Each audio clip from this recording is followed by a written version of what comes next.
তো আমার দাদা বারু ফকির রহমতুল্লাহ উনি এই 23শে মাঘে উনি ইন্তেকাল করেছেন। উনি ওনার এলাকায় মুরিদের এলাকায় সেই ধামরায় মানিকগঞ্জ ফকিরখালী রূপগঞ্জ তারপরে কুমিল্লা এই 1 মাস সফর উনি বের হয়েছেন, সফর করতেছেন আর সবাইকে বলতেছে আমি 23শে মাঘে আমি ইন্তেকাল করবো, মারা যাবো, তোমরা যদি পারো আমার জানাজায় শরীক হয়ে। সেই আমলে কিন্তু এত মোবাইল ছিল না, এখন যত ঘন ঘন মোবাইল। একটা ঠেলা গাড়ি রিক্সা চালক দিন মজুর তার হাতে মোবাইল আছে কিনা, খোঁজ খবর নিতে পারি কিনা। কিন্তু সেই আমলে এত মোবাইল ছিল না, মোবাইলের যুগই ছিল না। বিয়ে তারের মাধ্যমে তারা ফোনে কথা বলতো, এখন তো বিনা তারই আমরা কথা বলি।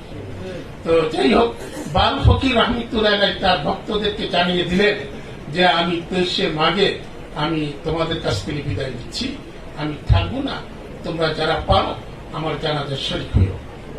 তো একজন আল্লাহর ওলি দুনিয়ার থেকে কখন যাবে, আল্লাহর ওলি আল্লাহর বন্ধু জানে কিনা? জানিছে কে? আমি আপনাদের কালকে মারা যাবো, আজকে আপনার আমার জীবনের শেষ মাহফিল হইতে পারে, আগামীকাল নাও হইতে পারে, আগামীকাল আমি আপনার কবরে থাকতে পারি, এটা আমরা জানি না। কিন্তু আল্লাহ ওলিরা জানে কিনা? তারা জানে বিদায় তার ভক্তদেরকে জানাই দিলেন যে আমি 23শে মাঘে আমি মারা যাব, আমি দুনিয়া থাকবো না, তোমরা যারা পারো জানাজার শরীক হও।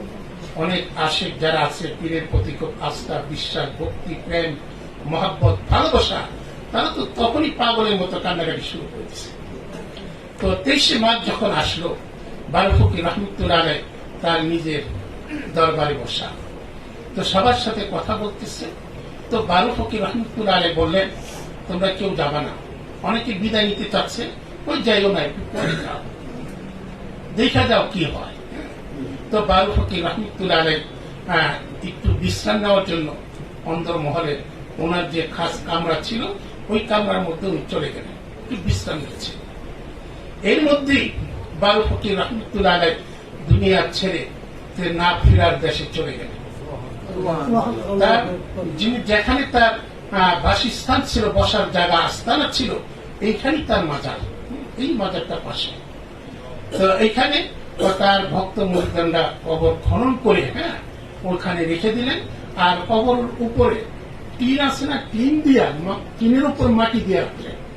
এইভাবে একটানা 7টি বৎসর টিনের উপর মাটি দেওয়া ছিল। 7 বৎসর পরে ভক্তরা চিন্তা করলো এটা আমরা একটা মাজার করবো, গম্বুজ দিব, ভিতর থেকে আমরা পাকা করবো। যখন 7 বৎসর পরে যখন মাটিটা সরাইলো, টিনটা সরাইলো, দেখা গেল কবরের ভিতর থেকে মেশকো, আম্বরের আতর, গোলাপের সুগন্ধ হয়ে গেছে।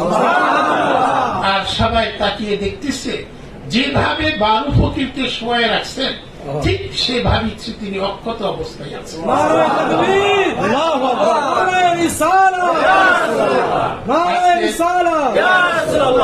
আজকে আমরা দেখি, ফেসবুকও দেখি, সেই 300 বছর আগে একজন আল্লাহর ওলি ভারতে উনি ইন্তেকাল করে মাটির নিচে শুয়ে আছেন। ওয়াহাবিরা দুশ্মনী করে ওই মাজার ভাঙছে, ভাঙার পরে আল্লাহর ওলিকে দেখে অক্ষত অবস্থায় দেখার পরে ভয়ে তারা সব পালাইছে। এই তো বেশি দিনের কথা না, এক হাফেজ সাহেব ইন্তেকাল করছেন, খুব আশিকে রাসূল ছিলেন, তার 10 বছর পরও তার লাশ অক্ষত অবস্থায় ছিল।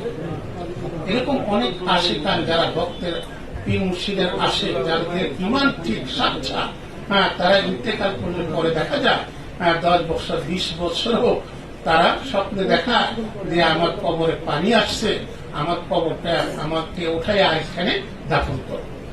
তো কবর খুললে দেখা যায় অক্ষত অবস্থায় আছে। সেই বারু ফকির রহমতুল্লাহ আলাইহ এখনো যদি তার মাজারটা খোদা হয়, দেখা যাবে উনি এখনো অক্ষত অবস্থায়, ওই পূর্বে যে 7 বছর পরে যে অবস্থায় ছিল এখনো এই অবস্থায় তিনি এখানে শুয়ে আছেন। আল্লাহ ওলিরা জিন্দা, তারা মরে না, তারা স্থান পরিবর্তন করে। ওলিরা জিন্দা, তাদের কেরামত দোয়াও জিন্দা। আকাইদে নাসাবি, আকাইদে হক্কা সহ অনেক কিতাবে আসছে কেরামাতুল আউলিয়াই হাক্কুন, অর্থাৎ আল্লাহর ওলিদের কেরামত সত্য, যা দলিলে কেতি কোরআন শরীফ দ্বারা প্রমাণিত।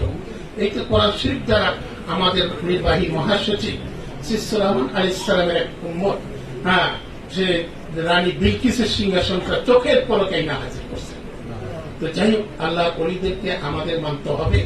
আল্লাহর কুদরত, নবীদের মুজিজা, আল্লাহর ওলিদের কেরামত, এটা আমাদের বিশ্বাস করতে হবে, মানতে হবে, স্বীকার করে নিতে হবে। এটি আমাদের ঈমান। আল্লাহর ওলিরা যেটা দেখাইছেন সেটা হয় কেরামত, আর নবীদের বেলা যেটা নবীরা দেখাইছেন সেটা হয় মুজিজা, আর এমনি এমনি যেটা হয়ে যায় আল্লাহর কুদরত। তা আল্লাহ পাক আমাদের ঈমানটাকে মজবুত করে দিন। আল্লাহ রাসূলের প্রেম, ভালোবাসা, মহাব্বত আমাদের অন্তরে জাগিয়ে দিন। সবাই আল্লাহ পাক আমাদের প্রত্যেকটি কবুল করুন। আমিন।